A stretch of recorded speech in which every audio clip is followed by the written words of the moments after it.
7 और 8 और जो पहले बनी थी महाभारत, उसका ये सेंटर थीम सॉन्ग भी था। इसको गुरुदेव ने ना बहुत ही डिटेल में इसको बताया है, इसका क्या मतलब है।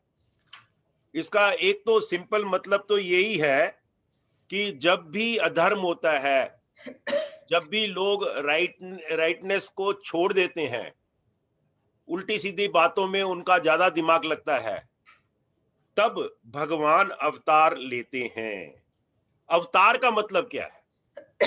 अवतार, अवतार का मतलब जो असीम चेतना है, कॉन्शियसनेस है, वो किसी ना किसी फॉर्म में इस धरती पे उतर कर आती है।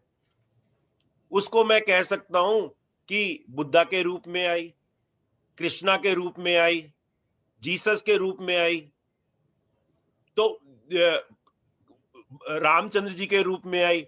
इसमें बोलते हैं सबसे पहले विवासवन के रूप में आई, जब विष्णु ने विवासन को इसी चैप्टर में बोला है ना कि मैंने सबसे पहले ये ज्ञान उनको दिया।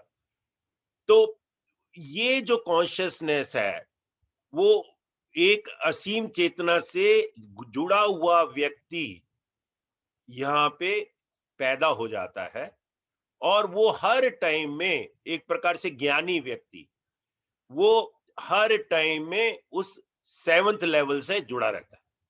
जो गुरुदेव कहते हैं, हम body breath body breath mind intellect memory ego और सेल्फ, वो सेल्फ से जुड़ा रहता है हर टाइम पे, सारी परिस्थितियों में। तो वो व्यक्ति आ जाता है, और जब वो व्यक्ति आता है, एक बात और गुरुदेव ने बोली कि उसके जीवन में लोग उसको पहचान नहीं पाते, लोग उसको पहचान भी नहीं पाते। तो लेकिन वो अपने धर्म की, क्योंकि वो लोगों से विपरीत बातें करते हैं। बहुत बहुत सारे लोग जो है ना अधर्म की तरफ जाते हैं। बहुत सारे लोग जो है ना एक प्रकार से राइट राइट एक्शन नहीं लेते, इनकरेक्ट एक्शन लेते हैं, मैनिपुलेट करते हैं। तो वो उसके अगेंस्ट जाता है, वो इनके अगेंस्ट जाता है, तो लोग कहते हैं पागल है, कुछ है। जैसे जीसस को मार दिया, सूली पे चढ़ा दिया। तो उसके जन्म में, उसके जब वो जीवित रहता है, तो पहले उसको लोग मानते भी नहीं कई बार। तो वो ऐसी एक असीम चेतना से जुड़ा हुआ व्यक्ति जब पैदा हो जाता है, तो उसी को बोल देते हैं अवतार। तो वो अवतार कहते हैं कि वो अवतार जो है ना, वो क्या होता है, वो फिर आपकी ट्रेडिशन को रिवाइव करता है। धर्म जो है ना, धर्म नेचुरल है, वो ट्रेडिशनल है। धर्म का मतलब ये नहीं सोचना चाहिए हिंदू का, मुस्लिम, क्रिश्चियन, ये वो। धर्म मतलब राइट एक्शन, जिससे सब लोगों का हित हो, राइट एक्शन। तो वो उनको स्थापित करता है, और जो हमारे अंदर के अवगुण होते हैं, उसको निकालता है और सद्गुण को स्थापित करता है। अब इस परिभाषा में देखा जाए, तो गुरुदेव भी अवतारी, जो कोरोना काल में भी 40 लाख लोगों को मेडिटेशन करा सकता है, वो साधारण पुरुष हो ही नहीं सकता। और इतनी गुरु स्टोरीज हैं जो हमने कहीं से सुनी नहीं है, विटनेस करी है। कई लोगों ने विटनेस करी होगी जो इस ग्रुप में हैं, उन्होंने भी। तो वो गुरुदेव भी उसमें, ब्रह्म तेज जी का एक हमारे पास छोटा सा वीडियो भी है, वो अगर टाइम मिलेगा किसी दिन दिखाएंगे। तो गुरुदेव अवतार से कम है ही नहीं। जहां पे कॉन्फ्लिक्ट होता है वहां पहुंच जाते हैं, जहां पे भी जरूरत होती है आगे बढ़कर खुद आते हैं, कोई नहीं कहता, खुद रेस्पॉन्सिबिलिटी लेते हैं।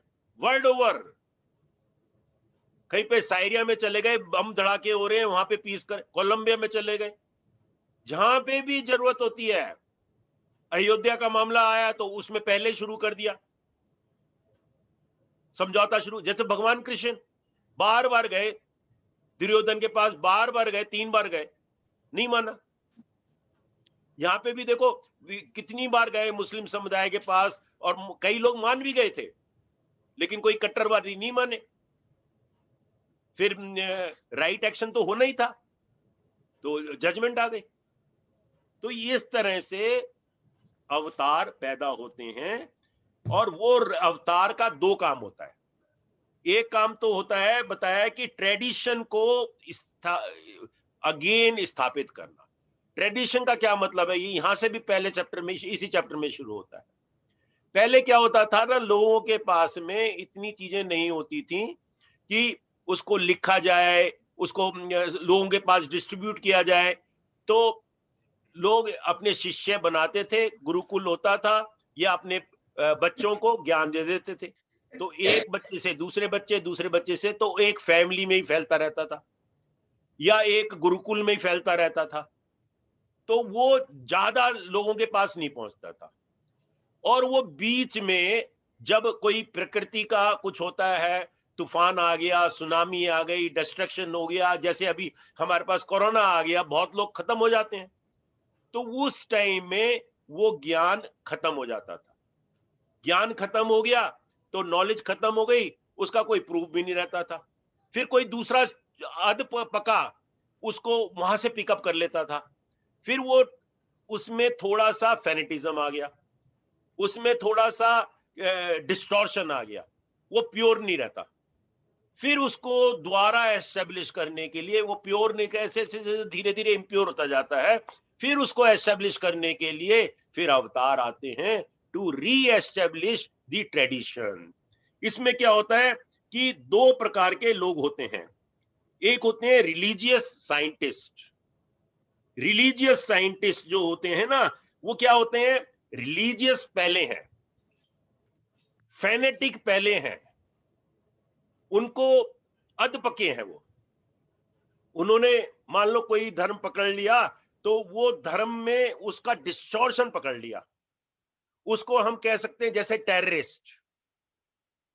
उसमें उन्होंने, कुरान में भी कई लोग कहते हैं कोई बात ऐसी लिखी ही नहीं हुई है, लेकिन वो डिस्टॉर्टेड हो गई, डिस्टॉर्टेड पकड़ लिया, बस फेनेटिज्म हो गया उनका। तो वो फेनेटिस्ट जो होते हैं, वो उनको गुरुदेव ने बोला रिलीजियस साइंटिस्ट। रिलीजियस पहले है, जो एक्चुअल धर्म नहीं है, जो उनको धर्म पढ़ाया जाता है, उसमें फंस जाते हैं। और दूसरा होते हैं साइंटिफिक माइंडेड रिलीजियस पीपल।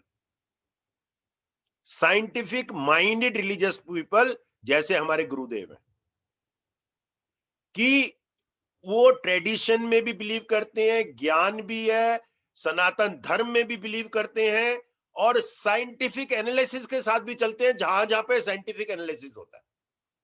वेदों में लिखा हुआ है वो भी मानते हैं। उसको वेदों को प्रूव करने के लिए हमारे आश्रम में कितनी सारी रिसर्च विंग है।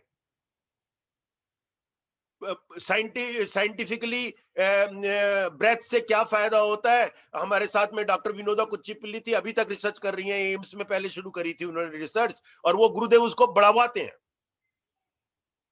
उसपे वो गुरुदेव जो है ना, इंटरनेशनल सेमिनार करते हैं, ब्रेथ ऑफ साइंस।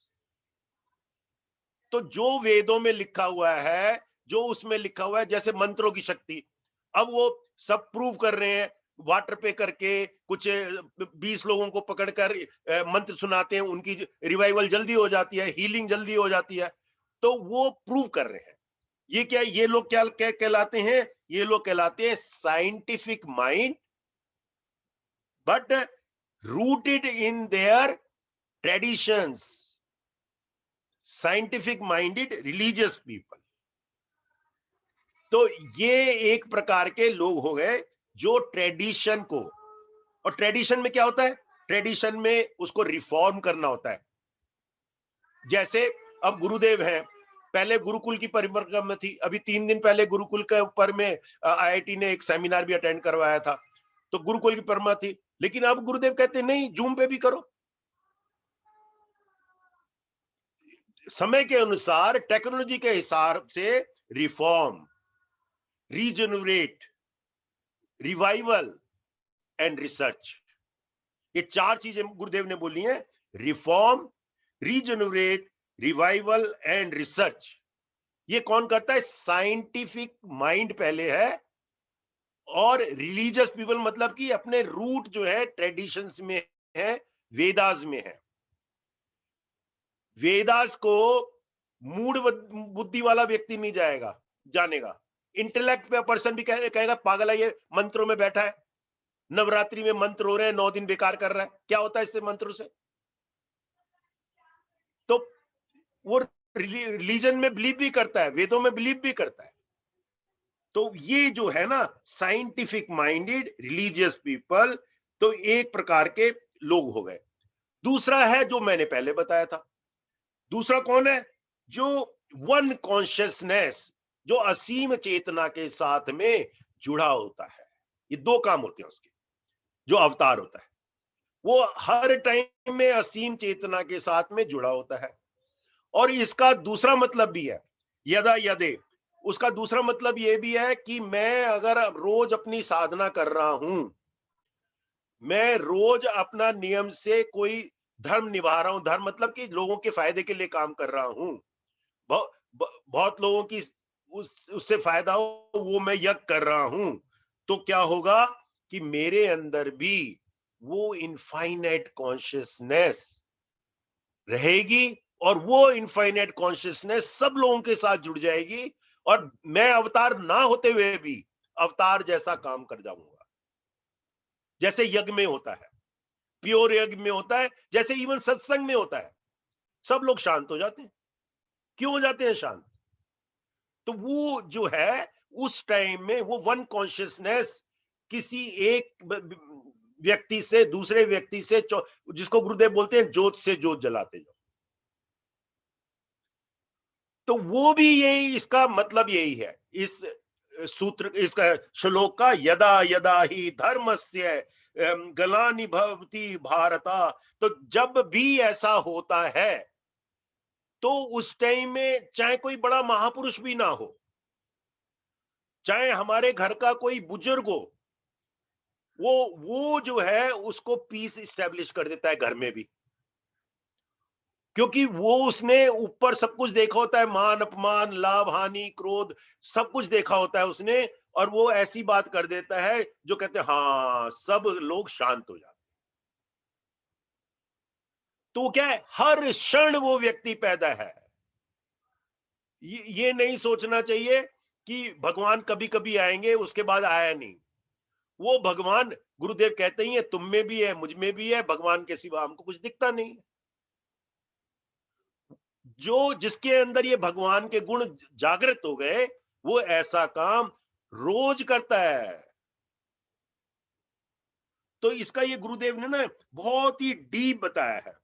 जैसे माँ है, गुरुदेव ने एक बहुत बड़ी एग्जांपल दी, जैसे माँ है वो हर टाइम बच्चे का उद्धार करती है, कभी भी बच्चे को धकेलती नहीं है। तो बच्चे के लिए माँ भगवान है, बच्चे के लिए माँ अवतार है। सच a wonderful, such a beautiful way की गुरुदेव ने इसको हमको बताया। अब इसमें जो जो ये सबसे पहले बताया ना, अब इसको श्लोक बाय श्लोक लेते हैं फटाफट। तो ये मेन तो इसका यही है, दो श्लोक इसमें इंपॉर्टेंट है। पहला तो यही वाला 7वां और 8वां, और दूसरा जो इंपॉर्टेंट श्लोक है, चलो वो भी पढ़ ही दो।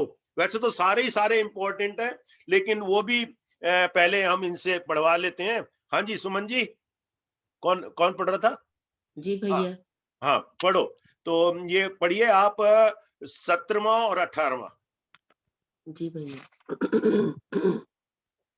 कर्मोणि कर्मणो ह्यपि बोद्धव्यम् बोद्धव्यं च विकर्मणः अकर्मणश्च बोद्धव्यं गहना कर्मणो गतिः कर्मण्यकर्म यः पश्येत् अकर्मणि च कर्म यः स बुद्धिमान् मनुष्येषु स युक्तः कृष्ण कर्म कृत्।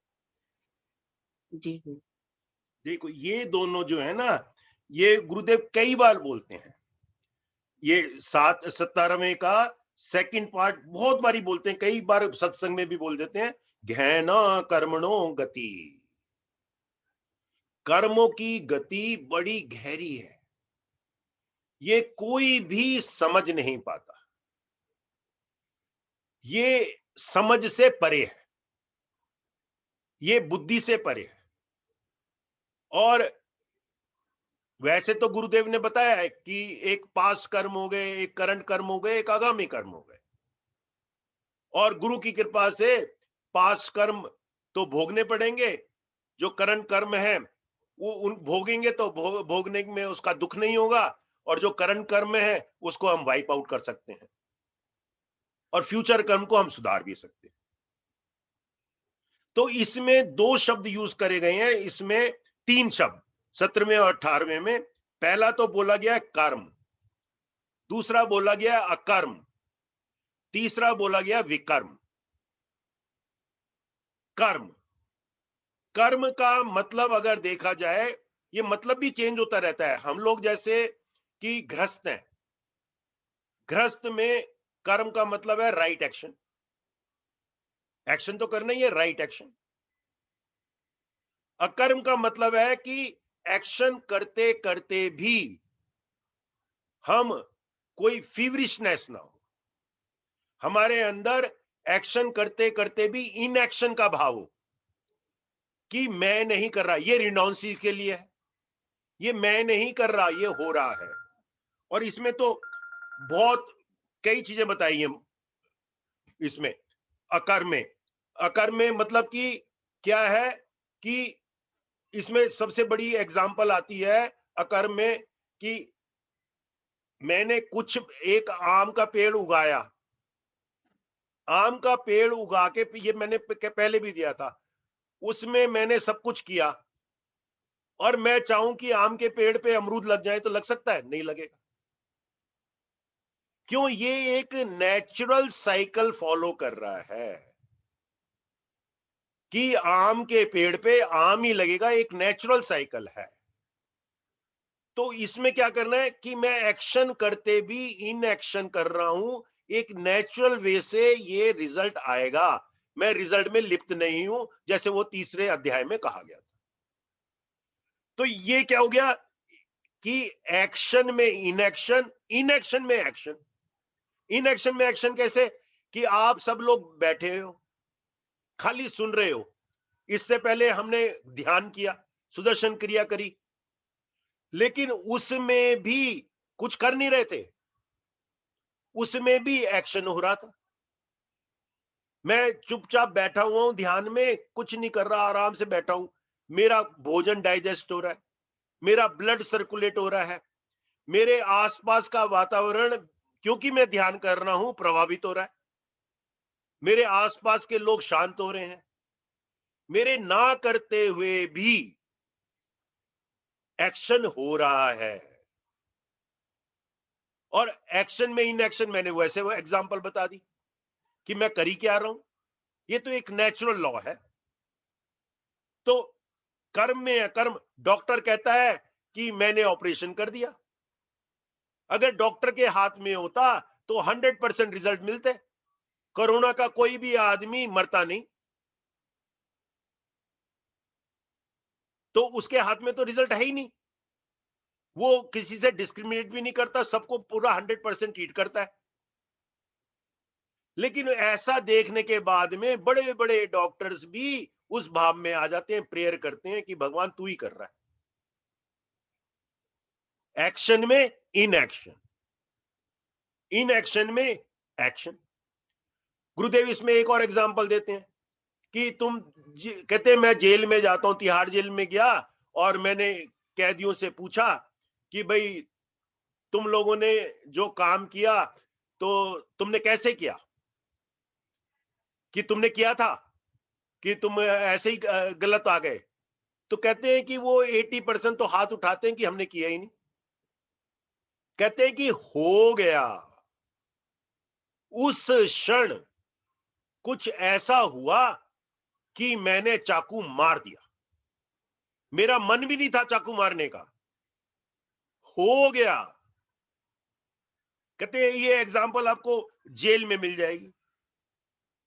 तो ये जो है ना, ये बढ़िया वो है कि कर्म में अकर्म, अकर्म में कर्म, एक्शन में इनएक्शन, इनएक्शन में एक्शन। अब इसके बाद में तीसरा जो आया विकर्म। ये विकर्म जो है ना, ये दो टाइप से, दो तरह से इसको एक्सप्लेन किया जाता है। मैं उर्मिला जी की मदद लूंगा। उर्मिला अग्रवाल जी, विकर्म, विकर्म जो आप संस्कृत की विद्वान हैं, तो विकर्म में बोला गया हुआ है कि वी जब आता है तो इसका मतलब होता है उल्टा, और एक बार ही आता है वी कर्म के आगे लगा दिया तो इसका मतलब होता है कि बहुत ही बढ़िया, कि अंदर से भी जो आप एक्शन कर रहे हो बिल्कुल अंदर से भी शांत हो। विकर्म मतलब कि बहुत बढ़िया एक्शन कर रहे हो जिससे बहुत सारे लोगों को फायदा हो। और दूसरा विकर्म का मतलब यहां पे बताया गया है, ये कुछ ये मतलब कई लोगों का मत अलग अलग है। दूसरे लोगों का मतलब है, इसमें विकर्म का मतलब लगाया है रॉन्ग एक्शन, विकर्म। तो उर्मिला जी आप बताइए, उर्मिला अग्रवाल, म्यूट अनम्यूट करें, ये संस्कृत पढ़ाती रही हैं। हाँ बोलिए। इसमें बोला है निषिद्ध कर्म मीन प्रोहिबिटेड एक्शन, यस, दो वो एक्शन जो नहीं करना चाहिए, जिससे हानि ही हानि है। और ठीक है, इसका वो आपका मत हो गया ना। लेकिन कुछ लोगों का मत इसमें ये है कि गीता में जहां पे भी वी यूज हुआ है उसका मतलब होता है बहुत अच्छा। विशेष, इसका दूसरा अर्थ है विशेष प्रकारेण, विशेष प्रकारेण माने हाँ, विशेष प्रकार से जो क्रिया की जाती है हाँ, उसको निषिद्ध क्रिया कहते हैं, जो विशेष प्रकार से की जाती हाँ, ये अच्छा मतलब हो गया। है। हाँ, ये अच्छा मतलब हो गया इसका। तो इसी को आदि शंकराचार्य ने बोला है नैश्य कर्म सिद्धि। नैश्य कर्म सिद्धि, ना करते करते भी मैं सब बहु लोगों के लिए, अकर्म भी यही है, और सब लोगों के लिए मैं ऐसा कर जाता हूं, उसको विकर्म भी बोल देते हैं। Both ways, it works both ways, है ना ऐसा। तो ये जरा थोड़ा सा ये पॉइंट जो है ना विकर्म वाला, इस पे गुरुदेव ने भी ज्यादा नहीं बोला। गुरुदेव ने बोला है discriminate action, discriminate forbidden action and to discriminate in action. तो गुरुदेव ने विकर्म का मतलब बोला है फॉरबिडन एक्शन, जो हमको करना नहीं चाहिए, विकर्म। तो ये भी बहुत बढ़िया है कि एक्शन में इनएक्शन, इनएक्शन में एक्शन, बहुत बढ़िया है ये। तो अब हम जरा एक बारी quickly we will go from first सूत्रा। तो भगवान ने बोला ना कि इसमें चैप्टर 4 में सबसे पहले शुरू किया भगवान ने कि ये सबसे पहले मैंने किसको बताया था, सूर्य को कहा था। सूर्य ने अपने पुत्र वेवस्व को बताया, मनु ने कहा, और राजा इक्ष्वाकु ने कहा। अब इसने इतना कह दिया और फिर उन्होंने बताया कि ये फिर धीरे धीरे लुप्त हो गया, वो ट्रेडिशन खत्म हो गई।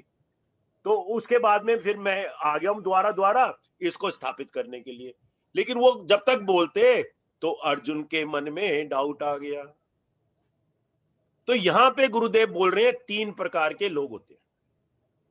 पहला लोग होता है मूढ़ बुद्धि। चैप्टर 1 में अर्जुन मूढ़ बुद्धि था, इतना उसको बिल्कुल टेरिबली कंफ्यूज्ड, क्या करूं क्या नहीं करूं, क्या राइट एक्शन क्या रॉन्ग एक्शन, उसको कुछ समझ में नहीं आ रहा था, मूढ़ बुद्धि। फिर दूसरा है कि इंटेलेक्चुअल पीपल। फिर वो थोड़ा सा जब उसको शांत हो गया तो इंटेलेक्ट जागा। इंटेलेक्ट जागा तो भगवान ने कहा कि तू ध्यान, तू सोच कि तू है क्या, तेरा धर्म क्या है, तू क्षत्रिय है। तो इंटेलेक्ट उसका जगाया, उसको अहंकार जगाया, तो वो थोड़ा सा इंटेलेक्ट हो गया। तो दूसरे प्रकार के लोग होते हैं इंटेलेक्चुअल लोग। और तीसरे प्रकार के जो लोग होते हैं वो होते हैं श्रद्धालु। भगवान ने कुछ कह दिया, गुरु ने कुछ कह दिया, दैट्स ऑल। यहां पे गुरु उसको कह रहे हैं अर्जुन को इस चैप्टर में कि मैंने ये सूर्य को बताया, सूर्य ने अपने पुत्र उसको बताया, उसने उसको बताया, उसने उसको बताया। अब गुरु कुछ कह रहा है तो गुरु के ऊपर हम डाउट करें? तो यहां पे अर्जुन ने यही किया।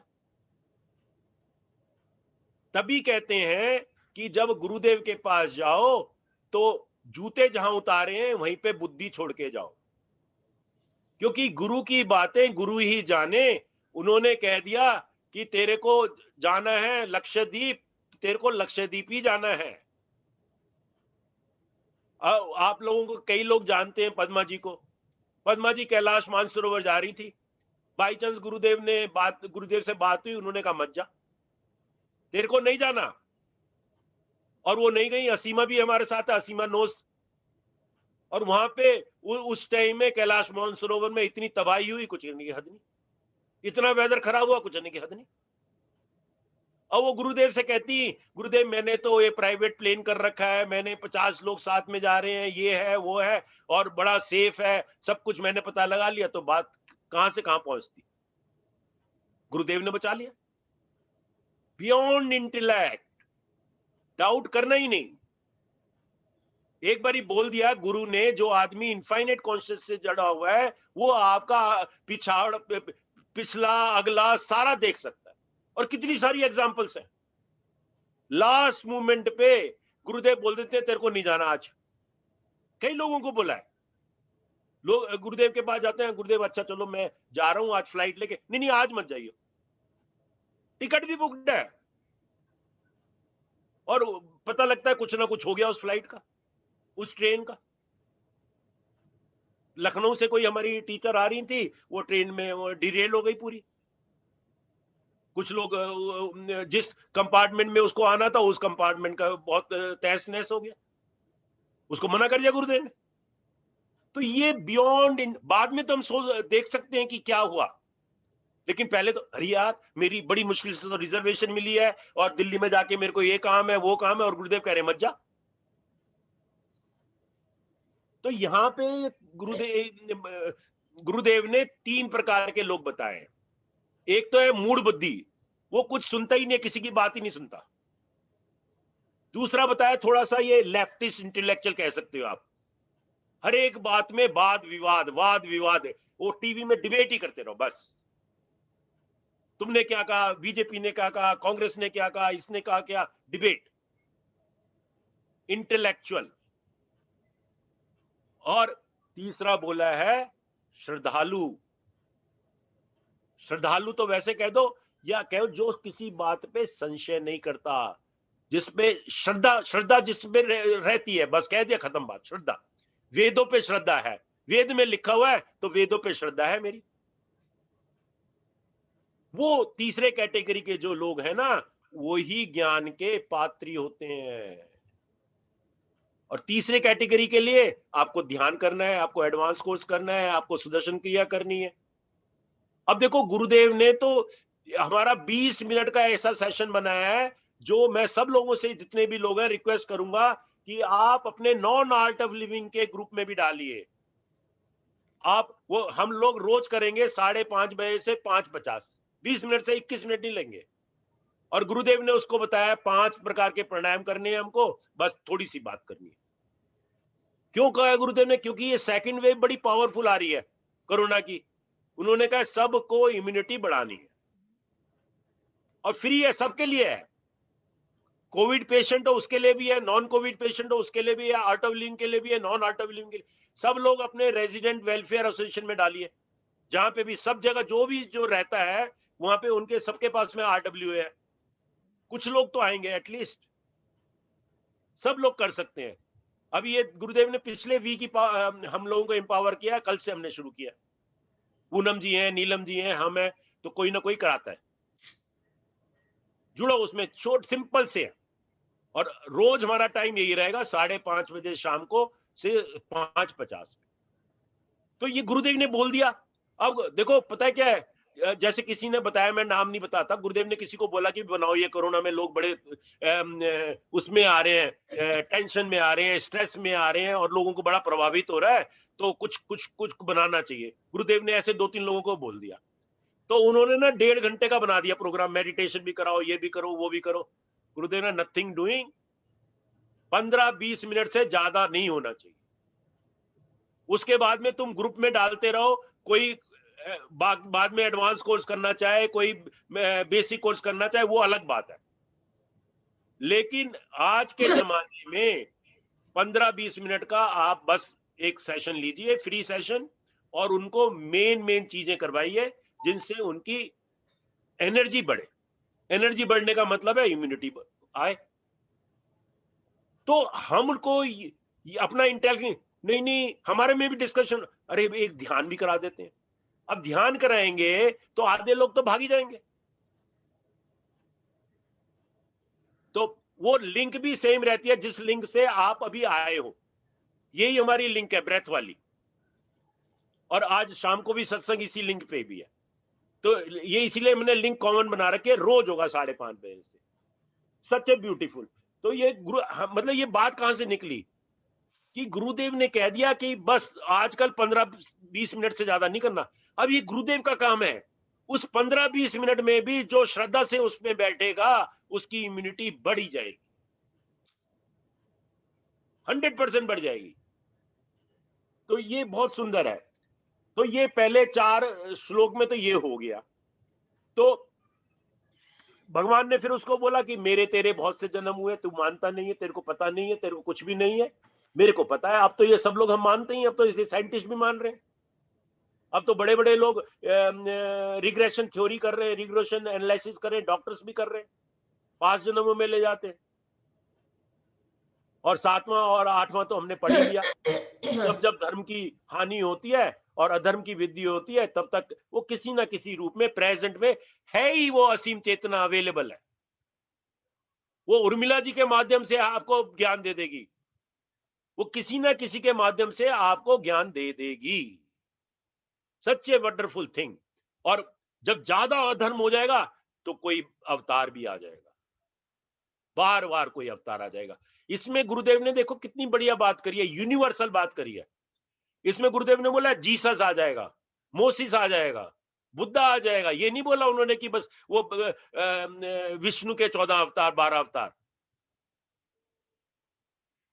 ठीक है ना। तो गुरुदेव जो है ये क्या है, एक प्रकार से reform, regenerate with the tradition. वो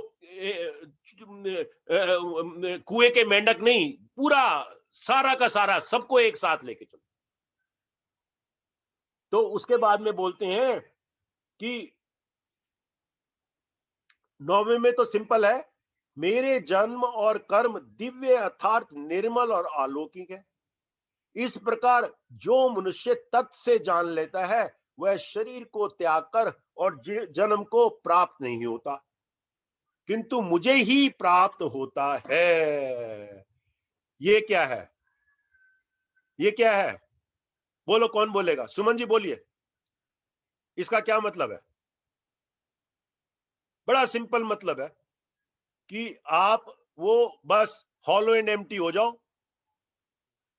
जब आप खाली हो जाओगे, कोई आपके अंदर किसी भी व्यक्ति के प्रति, किसी भी परिस्थिति के प्रति कोई भी लगाव भी नहीं होगा, मतलब क्रेविंग भी नहीं होगी और अवर्शन भी नहीं होगी। दोनों चीजें इंपॉर्टेंट है।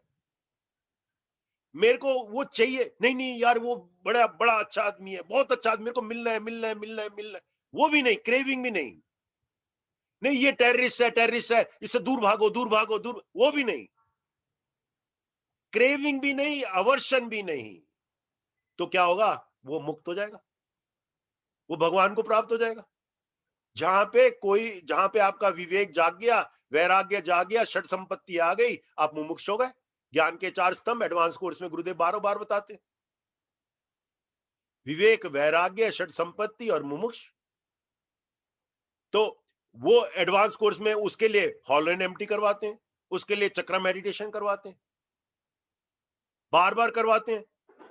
जिससे आपके पूर्व जन्म तक आप साफ हो जाते हो, आगामी भी साफ हो जाते हो। तो इसमें ये भगवान यही बोल रहे हैं, जो मनुष्य तत्व से जान लेता है, तत्व का मतलब क्या है, इनफाइनाइट सेल्फ।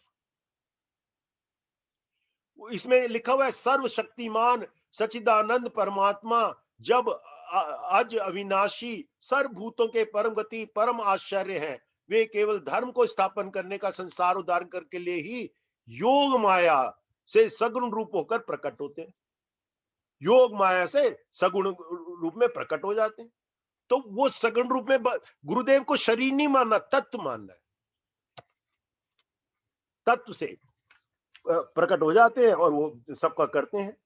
और क्या होता है कि उनके राग भय क्रोध नष्ट हो जाते हैं।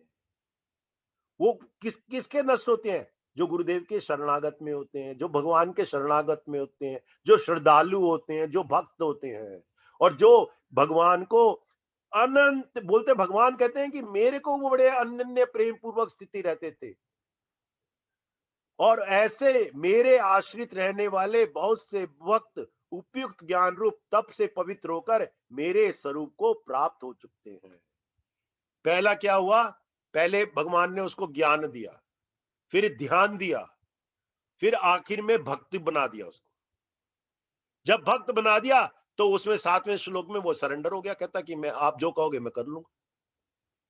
जब वो सरेंडर हो गया तो ये 10वां श्लोक सिद्ध हो गया कि तप से पवित्र होकर मेरे स्वरूप को प्राप्त हो जाते हैं। हे अर्जुन, जो भक्त मुझे इस प्रकार भजते हैं मैं भी उनको भजता हूं। भगवान भक्त के पीछे पीछे, क्योंकि सभी मनुष्य सब प्रकार से ही मेरे मां का अनुसरण करते हैं। अब ये वाला जरा पढ़ दो, 12वां और 13वां। हाँ सुमन जी, अनम्यूट करो। कांक्षतं कर्मणां सिद्धिं यजन्ता इह देवताः क्षिप्रं हि मानुषे लोके सिद्धिर्भवति कर्मजा चातुर्वर्ण्यं मया सृष्टं गुणकर्म विभागशः तस्य कर्तारमपि मां विद्य कर्तारमव्ययम्। Beautiful beautiful. अच्छा, ये दोनों बहुत ही इंपॉर्टेंट है और ये भी लोगों ने गलत समझे। क्या है, अब हमारे तो हर एक डे में कोई ना कोई देवता है, कोई ना कोई देवता रहता ही है। एक सेकंड, जरा कोई इंपॉर्टेंट फोन आ रहा है, 1 मिनट 1 सेकंड। ठीक है। हाँ, तो कोई ना कोई देवता हमारे को तो हम पूछते ही हैं। सोमवार को शिव जी को पूछ लो, मंगलवार को हनुमान जी को पूछ लो, बुधवार को गणेश जी को पूछ लो। इस तरह से हर एक वार में कोई ना कोई देवता बना रखा है। और कोई हम बड़ पूजा भी करते हैं, गोवर्धन पूजा भी करते हैं। तो हमारे तो संस्कार में लगा हुआ है, सनातन धर्म जो मानते हैं उसका। लेडीज फास्ट भी रखती हैं। आज बड़ पूजा है, बड़ पूजा का फास्ट रख लो। आज गोवर्धन की यात्रा करनी है, गोवर्धन की यात्रा करने के बाद खाएंगे। तो इस तरह से क्या है, यहाँ पे ये बताया गया है कि मनुष्य जो है ना, अपने मैंने मान लिया मैं वैष्णो देवी जाऊंगा और वैष्णो देवी में मैंने कुछ अपना एक संकल्प लिया कि मेरा ये पूरा हो जाए, और वैष्णो देवी कहते हैं दे देती है, माता दे देती है। यहां पे भगवान बोल रहे हैं दे देती है, उसमें कोई शक नहीं है। वो आपकी जो श्रद्धा होती है डिफरेंट देवी देवताओं में, डिफरेंट पौधों में, नेचर में, रिवर में, समुद्र में, समुद्र में चले जाते हैं। वो कौन सी जनवरी में उसमें जाते हैं, तो वो क्या है, गंगा सागर में जाते हैं ना स्नान करने के लिए। तो ये क्या है, ये यहां पे बोल रहे हैं कि डिफरेंट एस्पेक्ट ऑफ वर्शिपिंग, श्रद्धा के साथ। तो मनुष्य के कर्मों के फलों को चाहने वाले लोग देवताओं का पूजन किया करते हैं, क्योंकि उनको कर्मों से उत्पन्न होने वाली सिद्धि शीघ्र ही मिल जाती है। जो व्यापारी होते हैं, वो, मैंने तो साउथ में था, तो वो तिरुपति को पार्टनर बना लेते हैं, कहते हैं 10% तेरा हिस्सा, और वो जाते हैं 6 महीने में जाके वो 10% उसमें कुंडी में डाल देते हैं उनके, श्रद्धा, और उनको मिलता है। क्यों? भगवान ने ये बोल दिया, मिल रहा है।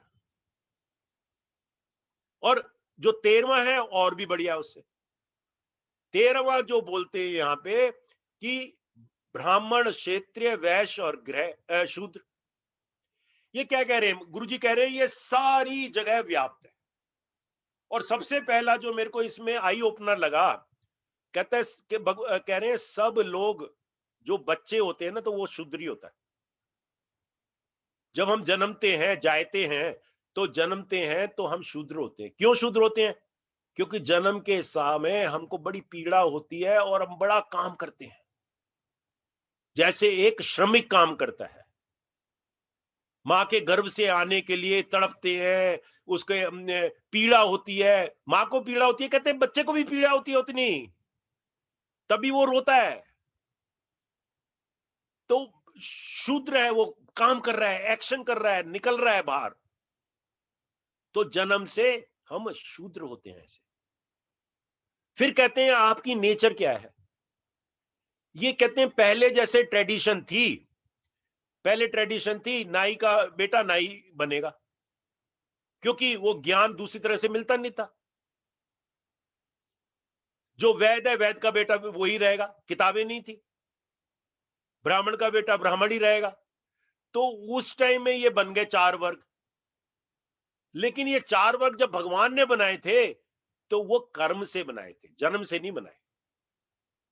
अब हमारे इस ग्रुप में पता नहीं कौन कौन लोग हैं, वैसे जन्म से देखा जाए तो, जैसे मैं जन्म से तो मैं वैश्य में आता हूं कैटेगरी में, लेकिन गुरुदेव ने हमको ज्ञान दे दिया तो वो कहते हैं आप ब्राह्मण हो गए। ब्राह्मण कौन हो गया? जिसके ज्ञान के प्रति रुचि है। कहते 40-40 साल तक, 50-50 साल तक लोग जो है पढ़ते ही रहते हैं, ज्ञान के प्रति जिज्ञासु रहते हैं, सारी उम्र ज्ञान के प्रति जिज्ञासु रहते हैं। फिर जो आपकी बुकिश नॉलेज खत्म करके बाद में हम वेद की नॉलेज पढ़ रहे हैं, हम ये किताब पढ़ रहे हैं, तो हम सब ज्ञान की तरफ है ना। ये पढ़ने से क्या फायदा होगा? ये फायदा नुकसान का कोई सौदा नहीं है इसमें। ज्ञान की हम चर्चा करना चाहते हैं तो हम ब्राह्मण हो गए सारे, सारे हम ब्राह्मण हो गए। और यहां पे देखो एक बढ़िया, बहुत सुंदर एक एग्जांपल दी गुरुदेव ने। कहते हैं कि एक वो था मजदूर, और वो एक सेठ के पास था, और सेठ ने उसको एक दिन कहा जाओ बगीचा मेरा ठीक कर जा। सेठ के पास एक फार्म हाउस था, उसने फार्म हाउस ठीक कर दिया। मेहनत करके 2-3 दिन में उसने सारा सब कुछ खत परवार निकाल कर बढ़िया कर दिया। दूसरे दिन कहा कि वो जो मेरा फार्म हाउस है ना, उससे सड़क तक, बाहर तक थोड़ी एक सड़क बनाया। थोड़ा उबड़ खाबड़ था, तो उसने वो सड़क बना दी। 3-4 दिन में मेहनत करके उसने सड़क बना दी। फिर वो थोड़े दिनों बाद में वो उसके फार्म हाउस में बाग में आम के पेड़ थे बहुत सारे। तो आम के पेड़ थे, तो कहते हैं कि उसको व्यापारी ने कहा कि जा, वो आम जो है ना लगे हुए हैं, और उन आम को तू 3 कैटेगरी में डिवाइड कर दे। कौन सी 3 कैटेगरी? कहते एक कैटेगरी तो ये कि जो जिस आम से हमको बीज बनाना है। दूसरा कैटेगरी ये निकाल जो हमको मंडी में बेचने हैं। तीसरी कैटेगरी ये निकाल जो जिससे हमको अपना आम रस निकालना है और आम रस स्टोर करना है। तो वो उसने सड़क बना दी, उसने सब कुछ कर दिया, तो इसमें कहता है जी ये मेरे से नहीं होगा। कहते क्यों नहीं होगा?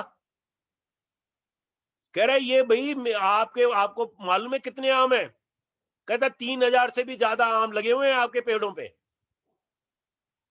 और जिनको तोड़ना है। और आप कह रहे हो उनको 3000 को मैं डिफरेंट कैटेगरी में डालूं। कहते मेरे को 3000 टाइम मेरे को डिसाइड करना पड़ेगा कि किस कैटेगरी में डालूं, इसमें डालूं, इसमें डालूं, इसमें डालूं। कहते ये नहीं होगा मेरे से, ये मेरे से नहीं होगा। क्या मतलब है इसका? कि उसका मेंटल एटीट्यूड, उसका स्वभाव क्या है?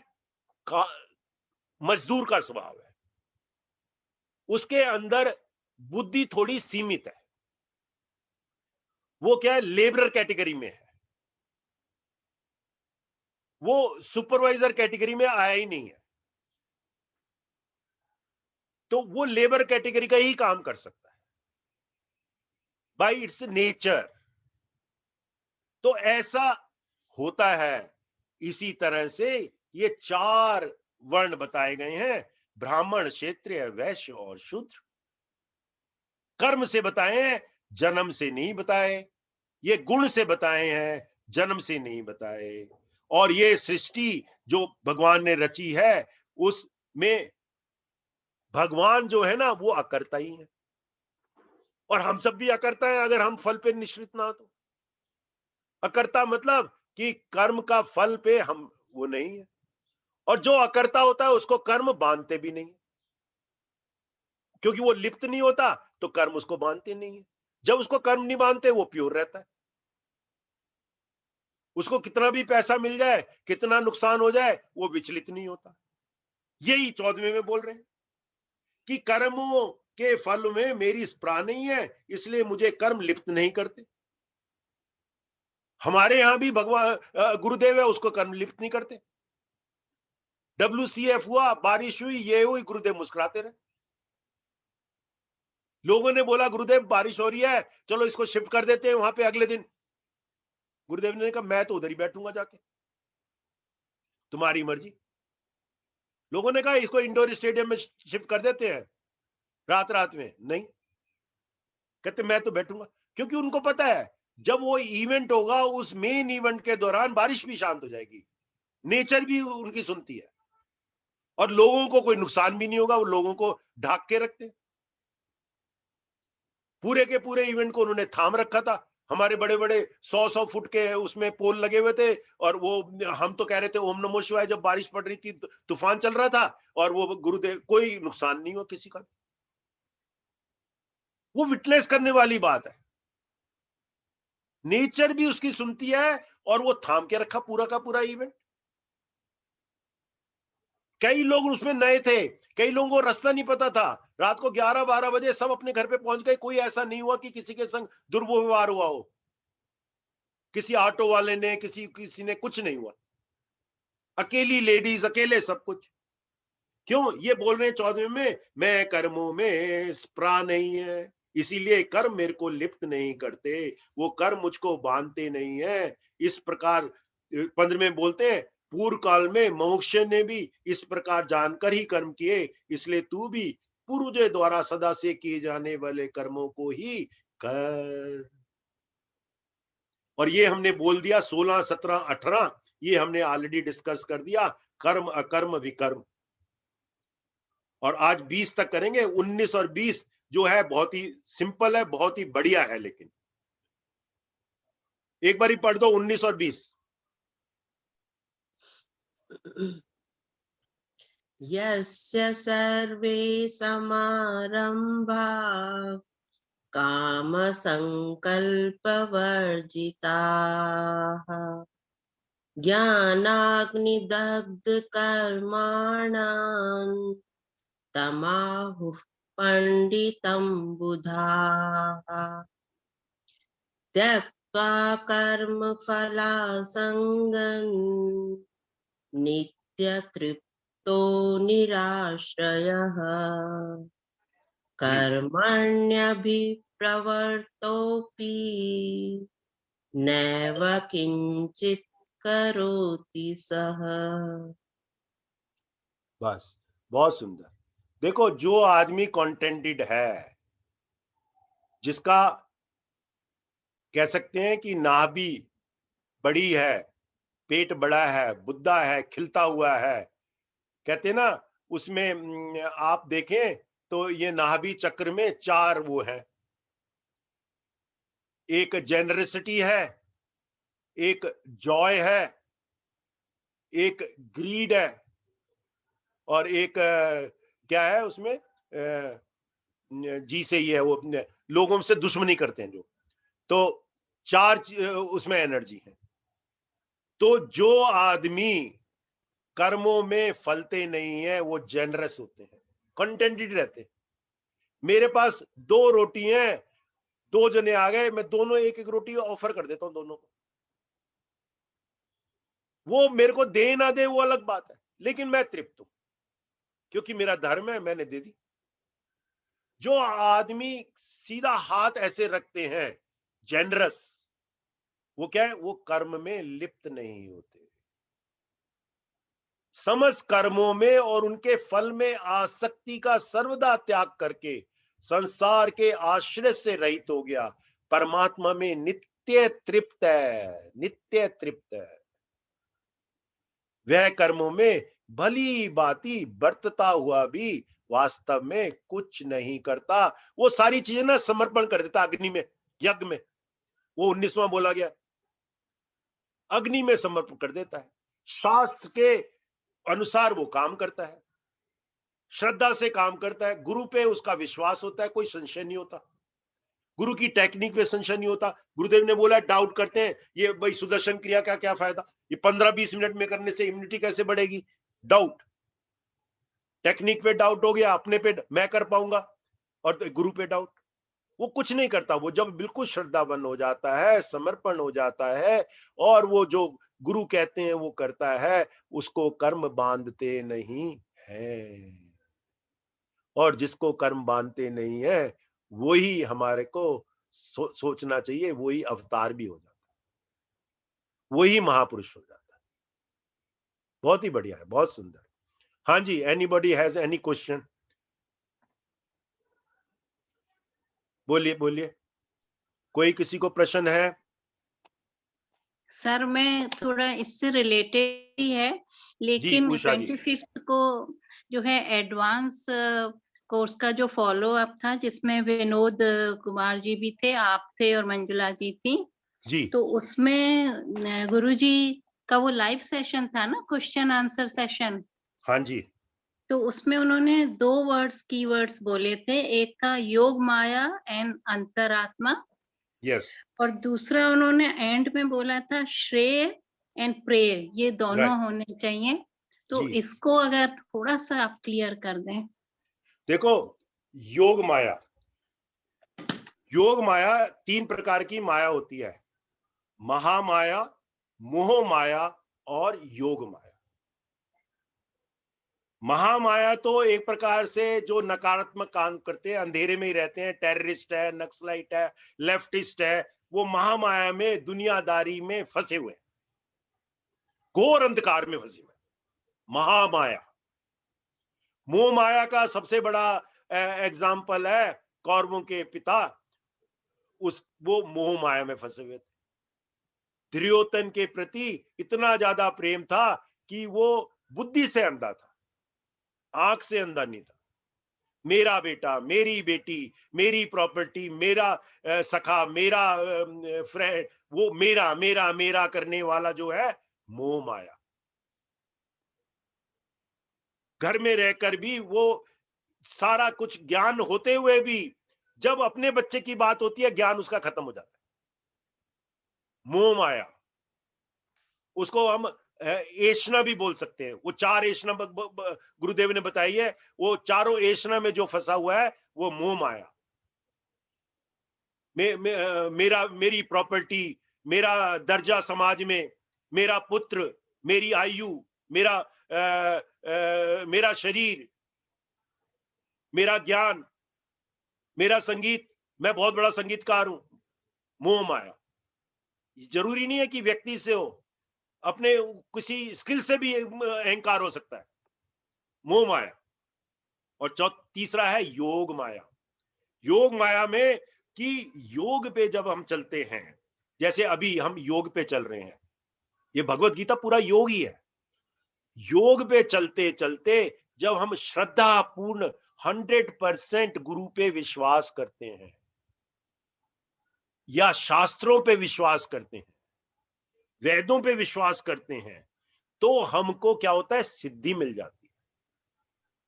जो पतंजलि ने बोला है अष्टांग योग, अष्टांग योग में पहले जब हम यम नियम पूरा निभाते हैं और उसको चलते चलते हम आखिर में संयम में पहुंच जाते हैं, अपने अंदर में हमारी तृप्ति में पहुंच जाते हैं, तो उसको बोलते हैं योग माया। उसके अंदर क्या होता है, उसके वो निर्भय हो जाता है, वो भक्त निर्भय हो जाता है, वो मीराबाई हो जाती है, वो किसी से डरती नहीं है, विष भी पी जाती है, वो भक्त प्रहलाद हो जाता है। उसको ज्ञान अंदर से ही दिखता है, उसके संकल्प में ही सिद्धि हो जाती है, वो जो कहता है वो हो ही जाता है, वो योगी योग माया हो। तो ये तो हो गया।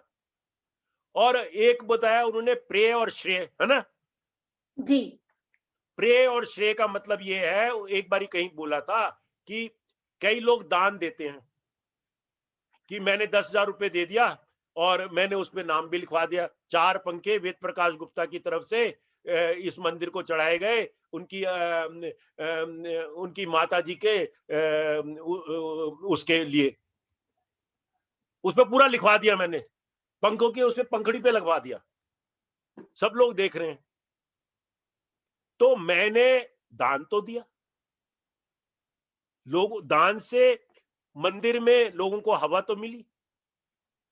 तो इसमें लोग बोलते हैं कोई प्रेय से दे, कोई श्रेय से दे। श्रेय का मतलब श्रद्धा से दे, कोई श्रद्धा से दे, कोई प्रेय से दे, कैसे भी दे तो सही।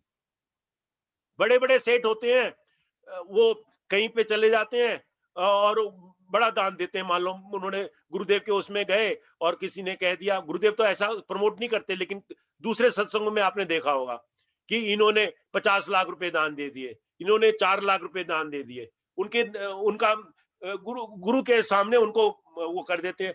उनका कोई विश्वास नहीं होता, उनका कुछ नहीं होता, उनका खाली अहंकार उनको बोलना पड़ता है कि इतने बड़े सेठ हैं, देखो इतना दान दे गए, तो उनका समाज में उनको लगता है मेरी इज्जत बढ़ गई। तो वो क्या है, दे तो रहे हैं प्रेम से, अपने आप से दे रहे हैं, लेकिन उनको अपनी प्रतिष्ठा भी बढ़ानी है। तो यहां पे बोला है कैसे भी दे तो सही।